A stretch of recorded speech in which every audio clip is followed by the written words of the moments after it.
Dikush përmendi sot 8 dhjetorin dhe mitingun e madh që do bëhet në 8 dhjetor. Unë them drejtën, nuk mendoj se do ndodhi një revolucion i madh.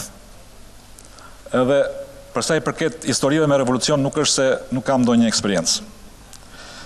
Por më shumë i druhem jo njerëzve që të dalin 8 dhjetor, ju druhem atyre biznesmenve të vegjël, 200 apo 300 vet, që dalin para kryeministrisë dhe kërkojnë që gjobat të jenë më të ulta.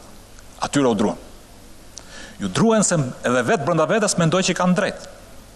Ju druhem jo atyre që do dalin 8 dhjetor, ju druhem ish ushtarakëve, që kur shkojnë marrin pensionin për një ligj apo për një problem që e keni krijuar ju në qeverisjen tuaj dhe ne nuk po dim ta rregullojmë ende, janë detyruar të lënë 1/3 e pensionit për arsye të një llogaritje idiote, absurde, sipas meje e palishme. 1/3 e pensionit e lënë për të paguar se diku është bërë një llogaritje gabim. Nuk duhet bëj burin e mirë duke thënë se ne duhet të kthejmë dhe të shikojmë historinë e pensioneve të ushtarakëve dhe sepse di situatën financiare në të cilët ndodhet vendi im edhe vendi juaj. Kam frikë se nga salla ku bë vakia e Ramiz Alis nuk mund të bëhet revolucion.